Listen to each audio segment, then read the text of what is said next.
When you imagine ending a relationship, and not because something terrible happened or because there was a blow up or a betrayal, but just because something in your gut has been telling you for a while that this isn't quite it, what is the first thought that stops you? For most people, the answer isn't really about the other person. It isn't fear of being alone. The first thing that stops most people is, we've already been together for 2 years, or 5, or 8. And ending it would mean admitting that all of that time was wasted. That thought right there, that is what today's episode is about. Welcome back to Stripped, Drop Your Patterns. I'm your host, Rachel J., and I want to share something right at the top of this one before we go anywhere else. This is our final episode of Season 2, the season finale. And when I sat down to figure out what this episode should be, this was the one I kept coming back to. Because a season closer isn't just a last episode, it's a completion. A moment where everything we've been building toward gets to land somewhere real. And this one gets into territory that is genuinely uncomfortable because it doesn't come with a clean answer. It's about what happens when something inside you starts to sense that a relationship may have reached its natural closing, and what gets in the way of you being able to trust that. So, here we go.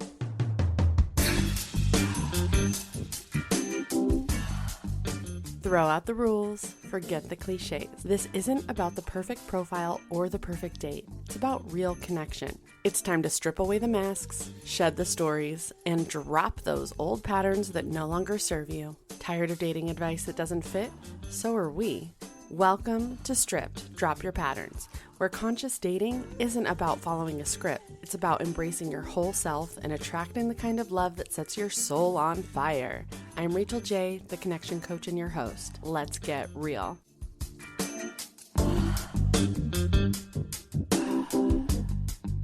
If you've spent any time in business, investing, finance, or really any high-performance environment, then you likely already know about the sunk cost fallacy. It's basically what your brain does when it keeps pouring resources into something that just isn't working. And you don't keep pouring resources in because the future looks necessarily promising, but because of everything you've already put into it. The classic example is the company that keeps funding a failing product line because they've already spent millions developing it, and walking away would feel like all of the time, money, and human resources invested were wasted. Or the investor who holds a bad stock too long, because selling means acknowledging a loss that he doesn't want to acknowledge. The mind doesn't want to close the loop on something that had a real cost associated. So it stays open. It keeps going and looking for reasons to stay with it. Not because there's a good reason to, but because stopping feels like the F word. Failure. Now, you know this pattern. And you can probably name it in a business context faster than I can describe it. And maybe you've even coached someone else through it. So here's my question. When was the last time you applied that same clear-eyed logic to a relationship? Because the sunk cost fallacy doesn't just live in boardrooms and investment portfolios, my friend. It lives in the staying well beyond the expiration date. In the Sunday mornings and the 2-year anniversaries that you're marking because you've already come this far, maybe even considering taking that next step, whatever it may be for you, because it's the logical next step, or because you owe it to her after all this time together, or because it's what the family expects. I want to tell you about a private client of mine, and again, for privacy's sake, we will call him Nathan. Nathan came to me after what had been a genuinely honest process inside his relationship. He and his girlfriend had been together for about 3 years. They didn't share a home, but they did have a shared world. Mutual friends, professional connections that had grown between them, families intermingled, the kind of life that takes real time to build and doesn't separate cleanly. And what had brought Nathan to an impasse wasn't having a partner who was unwilling to meet him in the middle, or who simply just didn't care about trying to compromise. It was actually something much harder than that. They were both holding true to what was real for them, their most authentic needs, and those truths weren't pointing in the same direction. And they had had the conversations about what each of them needed. They'd been honest with each other, And the outcome of that honesty was a clarity that was painful precisely because it wasn't anyone's fault.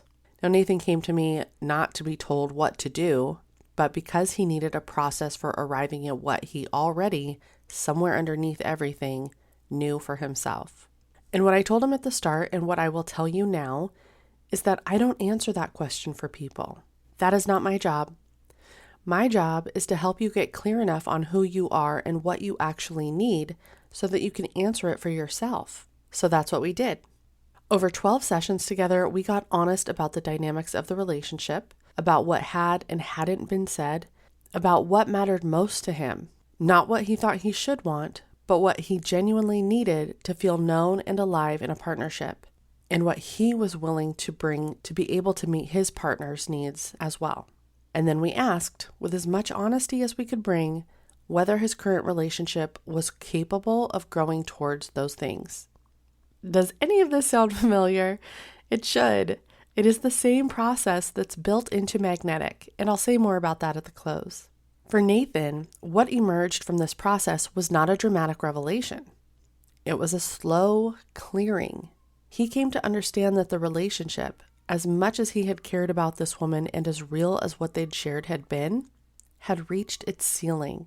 Not because either of them were bad people and not because either of them were wrong or refusing to budge, but because they had grown in different directions, and the gap between who he was becoming and what the relationship could offer had grown too wide to close without one of them betraying something true about themselves.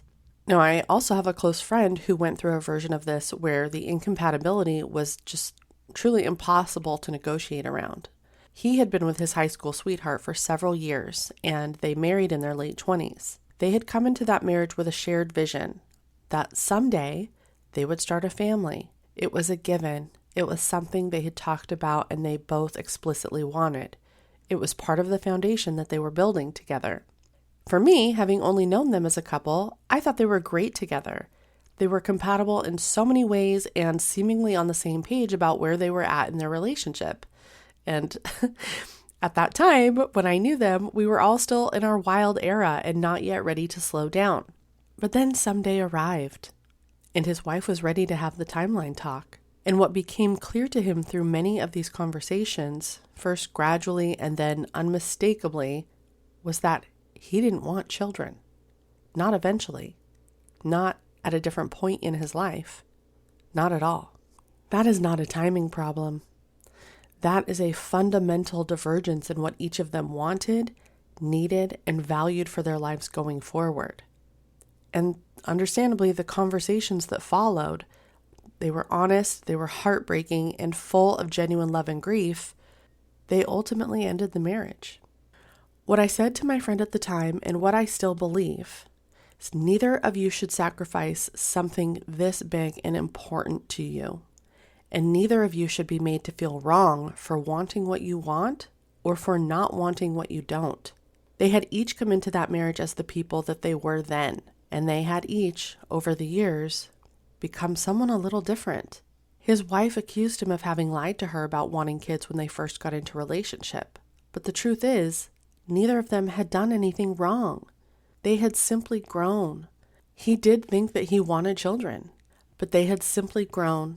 And who they'd grown into was no longer pointing in the same direction. And that is the thread that runs through both of these stories. There's no villain, no betrayal, no one digging in out of pettiness or bad faith. Just two people, each honoring what was true for them and what they needed, and arriving in a place where the relationship couldn't hold both of those truths at once. This is what I mean when I say that who you are and what you want can change. And not out of weakness or fault, but out of growth or circumstance. And the things that will make or break a relationship in the long run, especially the bigger ones, the ones that go to the core of how you see your life, they're often things that didn't feel urgent at the beginning because the outline made sense, but some of the details hadn't been filled in yet. And sometimes those details turn out to be everything.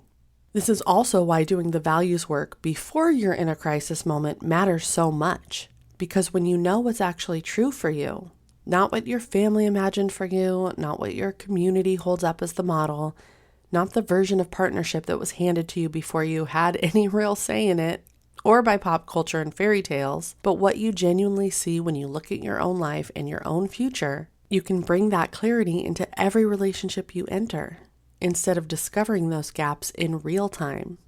Here's the piece that I want to name, because I think it's the part of this conversation that almost never gets said out loud. Even when there's no villain in the story, even when the ending is as honest and as mutual as these ones came to be, there's still something that makes walking away feel like a kind of ending that costs you something about who you thought you were. The felt sense that you promised something and it didn't hold, that you built something and it ran its course, that the years you invested, the identity that you carried inside that relationship, the version of yourself that existed as part of that we, all of it feels like it's on the line when you walk away. And underneath all of that is something your conditioning has been telling you your whole life, that walking away is the same thing as giving up or failing. It isn't, but it still has to be grieved, even when ending it was the right thing to do. So I want to ask you something, and I want you to really sit with it before you answer. How much of your staying is about the relationship itself, and how much of it is about what leaving would say about you, either by you or by outside entangled observers? Because that's a different question than the sunk cost of years. That's about identity invested. And it is, if anything, even harder to see clearly from the inside. And you might be listening to this and thinking, okay, this isn't quite my situation. Maybe you're single right now, turning something over from your past, wondering if you let go too soon or held on too long. Maybe you're in something that has real potential, and you know it. And what you're actually sitting with is a hard season rather than an expiration date. Maybe you're deeper into a long-term commitment and this episode is landing somewhere that you haven't quite let yourself go yet. And maybe it's just something to earmark now to return to later down the road when you do find yourself at such a crossroads. Wherever you're at, I am not here to tell you to leave. That is not what this episode is, and it is not something I would ever do. What I am here to do is ask you to get honest about why you're staying. Because there's a version of staying that is grounded, intentional, and fully chosen, where you look at your relationship with clear eyes, all of its beauty and all of its challenges. Because listen, every relationship is going to have its challenges, and yet you choose it again and again and again on purpose. That kind of staying is one of the most powerful things a person can do. And then there's a version of staying because leaving feels like losing, where the years invested have become the argument for staying, where you're not really choosing the relationship anymore so much as you're choosing not to end it. Those are not the same thing. And I think somewhere underneath all the noise, you already know which one you're in. Here's where I want to bring in something that I think about a lot in this work, because I believe it explains why this is so genuinely hard to sort out. Not just emotionally, but, you guessed it, neurologically. When you're inside a relationship that you're questioning, your brain is doing two things at once that seem to pull in opposite directions. On one hand, the longer you've been in something, the more your brain protects that investment. It doesn't want to acknowledge the loss, so it constructs an argument for staying, softens the evidence that might point elsewhere, and keeps the discomfort at a manageable level so you don't have to feel the full weight of what you're sensing. It even keeps your mind busy focusing on all kinds of distractions just so you don't have to really examine the thing that's eating at you the most. That's the sunk cost playing out neurologically, in your actual nervous system, not just in your thinking. And on the other hand, once the exit voice gets airtime, it can start to dominate. The grievances feel louder. The incompatibilities get sharper. Things that previously felt manageable suddenly read as evidence that you're in the wrong relationship. And your brain starts building the case for leaving with the same intensity that it was just using to build the case for staying. What I want you to hear is this. Neither voice is necessarily the truth. And here's the deeper problem with trying to sort this out from inside the current relationship in the current moment with all of its charge. You can't actually see it clearly from there. You're too close. You can't possibly be objective in a situation where you're one of the variables. So what do? You get underneath both voices. And what that means practically is doing the kind of excavation work that Nathan did with me. Not asking, should I stay or should I go? Because that question keeps you stuck in the present moment, reactive and unresolved. But asking something different. What do I actually want from a partnership based on who I am today at this stage of my life and what I genuinely see for my future? Not what my family imagined for me. Not the version of partnership that was modeled for me growing up or projected onto me by my community, but what I honestly see when I look ahead. How I want to feel, what I want to be building, what I genuinely see for my life in 5 years, 10 years, 50 years if I'm lucky. And then, does this relationship, as it actually is, as this person actually is, not as I hope they might become or who they have the potential to become, have the capacity to grow toward that? When you can ask those questions from a grounded, values-based place, looking at your current relationship through the lens of your own honest future rather than through the charge of the present moment, you get information that is less attached to this specific person and more anchored in what you actually need. And from that place, you can reach a more honest conclusion. Not a painless one, let's be honest, but it will be an honest conclusion that will allow for so much more of what you desire. That excavation work is what Nathan did, and it is exactly what Magnetic is built to guide you through. Before we move to the close, I want to offer you something small. I want you to close your eyes if you can, or just let your gaze go soft. Take a breath that actually reaches your belly, and let your shoulders drop on the exhale. Give yourself a moment to actually arrive in this space. Now bring to mind the relationship or the person that has been present for you while you've been listening to this episode. Don't think about the timeline or the logistics or what any of it would mean practically. Just call them to mind, bring them in, the feeling of being with them. And from that place, before your logic has a chance to take over, I want you to ask yourself, does this feel like somewhere that I can fully exhale? Not, is this person perfect? Not, is this relationship without its hard patches? But is it somewhere that I feel more like myself, where being with them feels expansive? Or does it feel like something I'm working hard to hold together? Like I'm forcing something to work because maybe on paper it makes sense. Now, notice whether your breath felt full and soft, or if your lungs felt contracted and your breath shallow.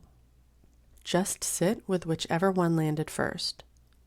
You don't have to do anything with it right now. Your body knew the answer before your brain had a chance to argue with it. Just notice. And that's enough. Now let's go back to Nathan. He ended that 3-year relationship. And what happened after is what I most want you to hear. It was hard, in the ways that endings always are. Nathan was losing a deep friendship that had been genuinely important and impactful in his life. He was grieving the version of his future that had been taking shape inside that relationship, and he was taking a huge leap of faith that someone else was waiting for him who was a better fit. But here's what we did together that I believe made all the difference. He didn't close the door and immediately go looking for the next thing. He stayed with the learning first. He was willing to mine that relationship for the gold that absolutely existed. Nathan uncovered what that relationship showed him about what he actually needs in partnership, what the relationship revealed about where he's not willing to compromise and where he thought he wasn't but actually was, how his understanding of what he was looking for shifted and was truer to his values than the expectations projected onto him. This is something I come back to again and again in this work. Every relationship teaches you more about what you actually want and need. Instead of treating it as failure, I encourage you to treat it as data.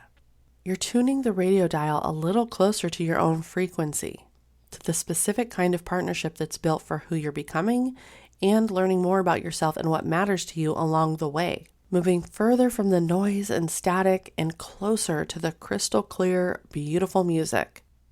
Nathan started dating again with something that he hadn't had before, which was clarity. He knew what he actually needed now and what was possible for him, not what he'd assumed and not what looked right from the outside. And within the time we worked together, he met someone who matched that. It's now 5 years later, and in that time they've purchased a home together. They are building a life that he envisioned with full information and alignment from a place of authentic compatibility rather than compounded obligation. That is what's possible when you do the work. As I mentioned at the top of today, this episode is the last of season 2, and I want to close it by reflecting something back to you. Take a moment and think about where you started. This season, you've learned how your nervous system is shaping your responses before your conscious mind even catches up, and that's actually changeable through real scientific methods. You've done somatic work that asked you to feel something instead of just analyze it. You've looked honestly at why you respond the way you do in the moments that matter most. You've come to understand that the women you're dating are navigating their own version of the same conditioning, that what reads as confusing or inconsistent from the outside is usually a woman doing her best inside a set of rules that were handed to her too. And you've started to question what you've been chasing, whether the fireworks you thought you were supposed to want have actually been pointing you toward the right thing or just the familiar thing. That's a lot of ground to cover. And the fact that you're here at the end of it tells me something really awesome about where you're headed. Because when you apply what you've uncovered this season in the relationships that you choose, in how honestly you show up, in the clarity that you bring to what you actually need, you are going to have a fundamentally different experience of partnership than the one you were having when you started listening. I genuinely believe that, and I am so excited for what that means for you. This is the season finale, and it feels like the right place to pause. I invite you to take this time to replay, reflect, and integrate. In the kind time, if you've been integrating as we've gone along and thinking, okay, Rachel, but how do I actually do this? The work Nathan did is built into the Magnetism Mastery System on the Magnetic app. Every framework, every question that helped him get clear is in there, along with so much more. Bite-sized exercises so it's doable, but deep enough to take hold, and guided by me. At your own pace, on your own time, in complete privacy. In as little as 6 weeks, you'll have dropped the patterns that brought you here and replace them with something that actually works. The app opens again in June. And right now, the waitlist is the only way to lock in founding member pricing at 50% off. That pricing exists because I want the people who've been here from the beginning to be the ones who help shape what this becomes. By being here with me week after week, you've shown up and you've been open and you've initiated the process of stripping away those old patterns with simple awareness that the patterns exist. And that is not nothing. That is something to be celebrated. Magnetic is where that awareness becomes action and where the real rewards are waiting on just the other side. Sign up now at theconnectioncoachonline.kit.com/magnet list, and I'll include the link in the show notes as well. And if you have any questions, I'm just an email away. Write to me at hello@theconnectioncoachonline.com. You, my friend, are worthy of the love that you have been seeking. Magnetic is what takes you from understanding your patterns to finally being free of them. Thank you for being here and for doing the work. Thank you for sharing these conversations in your own communities with friends and brothers and colleagues and strangers on your socials. I see you. Thank you. I'm Rachel J., and this is Stripped. Drop Your Patterns. Bye for now.